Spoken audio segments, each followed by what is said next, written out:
है एवरीवन, आज आपके लिए एमसीक्यू लाई हूँ। ये एनपीसीसी सब्जेक्ट का है। एमसीक्यू लेसन 1 और लेसन 2 का ही सिर्फ है। ये जितना भी आज आपको एमसीक्यू दिखेंगे सिर्फ लेसन 1 लेसन 2 के एनपीसीसी।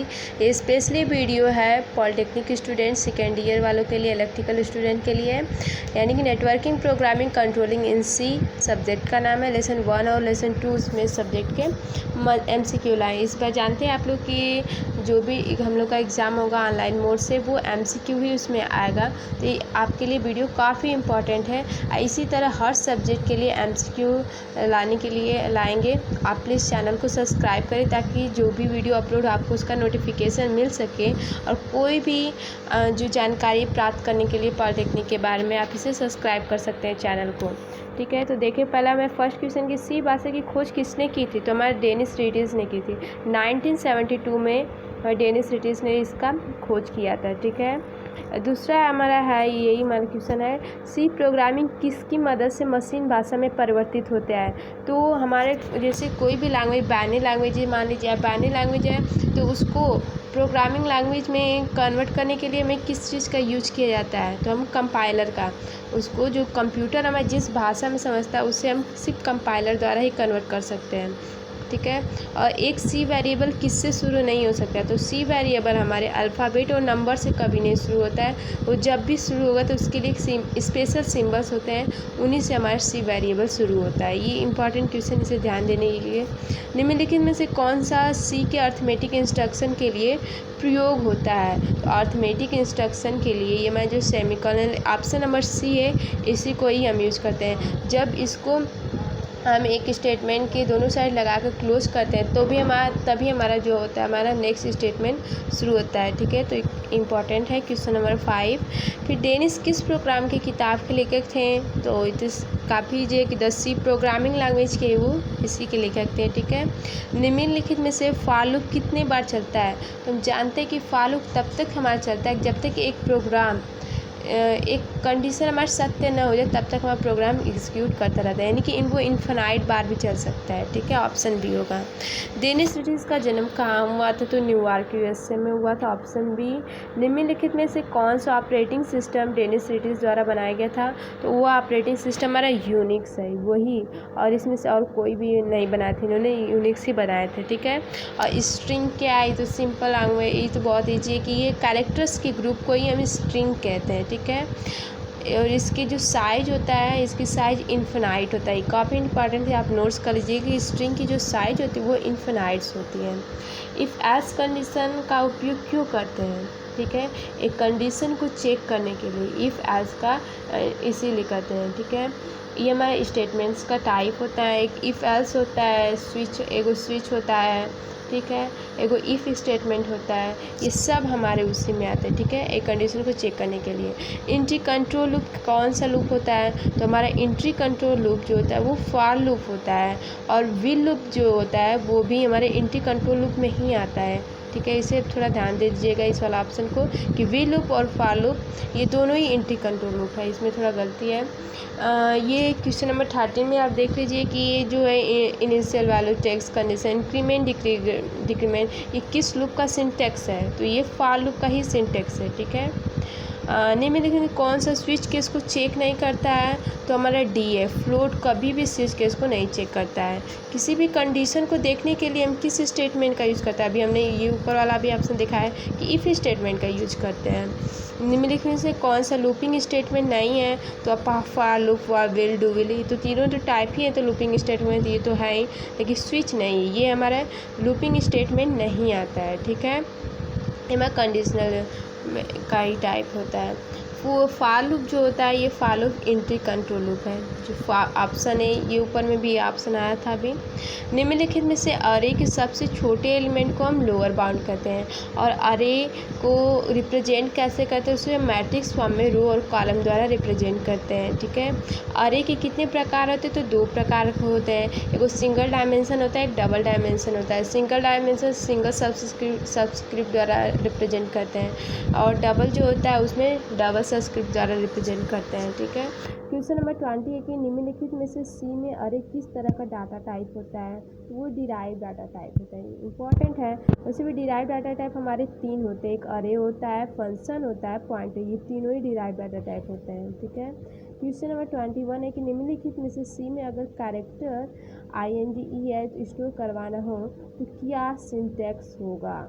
ठीक है, तो हमारी ये ऑप्शन फर्स्ट होगा, 4 नेम 6, ऐसे ही हम रिप्रेजेंट करते हैं। ठीक है, इसको आप ध्यान दीजिएगा। क्वेश्चन नंबर 22 है कि पॉइंटर एक विशेष प्रकार का वेरिएबल जिसका उपयोग वेरिएबल का स्टोर करने के लिए किया जाता है। ठीक है, तो पॉइंटर और एक एंड ऑप्शन भी होता है। पॉइंटर और एंड दोनों ही यूज किया जाता है कि मतलब दूसरे वेरिएबल को स्टोर, एड्रेस को स्टोर करने के लिए। हम ऑप्शन नंबर डी होगा। ठीक है, पॉइंटर एक विशेष प्रकार का वेरिएबल जिसका उपयोग वेरिएबल का एड्रेस स्टोर करने के लिए किया जाता है। एंड भी रहता है तो उसका भी यही यूज काम रहता है। ठीक है, निम्नलिखित में से पॉइंटर को डिक्लेयर करने के लिए किस साइन का उपयोग है? पॉइंटर को हम किस साइन से, बी स्टार द्वारा ही रिप्रेजेंट करते हैं। ठीक है, एक पॉइंटर क्या हमारा, एक पॉइंटर हमारा वेरिएबल जो दूसरे वेरिएबल के एड्रेस को स्टोर करता है। ठीक, निम्नलिखित में से एंड कौन सा ऑपरेटर होता है? एंड हमारा एड्रेस ऑपरेटर है। ठीक है, अब पॉइंटर भी हमारा एड्रेस ऑपरेटर, जैसा कि अभी ऊपर आपने बताया। सी में साइज ऑफ क्या है? तो ऑपरेटर है, साइज ऑफ हमारा ऑपरेटर होता है। एक एल्गोरिथम का ग्राफिकली और डायग्राम के रूप में प्रस्तुत करता है, तो सिंपल से तो डिफिनेशन, एक फ्लो चार्ट का हमारा डिफिनेशन होता है। सी प्रोग्रामिंग लैंग्वेज है, वो प्रोसीजरल है। ठीक है, प्रोसीजरल होता है सी प्रोग्रामिंग लैंग्वेज। उसे क्या कहा जाता है? जिससे किसी प्रॉब्लम को हल करने के लिए इंस्ट्रक्शन को स्टेप बाय स्टेप, तो हमारा आंसर होगा एल्गोरिथम। ठीक है, फंक्शन नहीं होगा जो इसमें लिखा हुआ है, algorithm step by step solve करता है। निम्न में से किस ऑपरेटर का प्रयोग ऑपरेंड की वैल्यू को कंपेयर करने के लिए किया जाता है? कंपेयर करने के लिए ग्रेटर देन, लेस देन, ये सब रिलेशन ऑपरेटर में ही आता है। ऑपरेटर एंड का प्रयोग किया जाता है बिटवाइज एंड के लिए, काफ़ी ईजी है। कैरेक्टर वेरिएबल का साइज कितना होता है? ठीक है, तो आप पहले इंपॉर्टेंस देख लीजिए कि कैरेक्टर वेरिएबल का जो साइज होता है वो हमारा 1 बाइट होता है। ठीक है, और वही एक कैरेक्टर की जो ग्रुप को हम स्ट्रिंग कहते हैं उसका जो साइज होता है वो इनफाइनाइट होता है। अनसाइंड इंटीजर की अधिकतम वैल्यू कितनी होती है? 65535 होती है। निम्नलिखित प्रोग्राम का आउटपुट क्या होगा? जैसे आपको कुछ सॉल्व करना पड़ेगा, तो ये आप आंसर दिया हुआ इसे आप देख लीजिएगा। ब्रेक स्टेटमेंट का प्रयोग क्यों किया जाता है? ठीक है, तो ये काफ़ी इंपॉर्टेंट है कि करंट स्टेशन को क्वाइट करने के लिए, ठीक है, ब्रेक स्टेटमेंट का यूज किया जाता है। किसी एक फंक्शन से कॉलिंग फंक्शन में कंट्रोल ट्रांसफ़र करने के लिए किस कीवर्ड का प्रयोग किया जाता है? तो उसे रिटर्न, मतलब कॉलिंग करने के लिए वापस रिटर्न का प्रयोग किया जाता है। एक फंक्शन में एग्रीमेंट की अधिकतम संख्या 20 हो सकती है? नहीं, उसके एग्रीमेंट की अधिकतम संख्या 127 होती है। कौन सा हेडर फाइल मैलोक तथा कैलोक फंक्शन का उपयोग करता है? तो ये stdlib.h होता है। ठीक है, निम्नलिखित में से कौन सा लॉजिकल ऑपरेटर नहीं है? तो हमारा एंड जो होता है ये हमारा लॉजिकल ऑपरेटर नहीं है इसमें। ठीक है, क्योंकि अभी हमने आपने ऊपर में बताया कि ये दूसरे वैल्यू को, एड्रेस को स्टोर करता है, एंड और पॉइंटर, तो ये नहीं, और ये तो तीनों होंगे। ठीक है, निम्नलिखित में से कौन सा स्विच केस स्टेटमेंट में चेक नहीं होता है?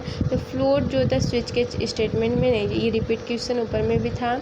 शॉर्ट डेटा टाइप का स्टोरेज साइज कितना होता है? तो 2 बाइट होता है। ठीक है, लॉन्ग डेटा टाइप का स्टोरेज साइज 4 बाइट होता है। डबल डेटा टाइप का स्टोरेज बाइट 8 बाइट होता है। लॉन्ग डबल डेटा टाइप का 10 बाइट होता है।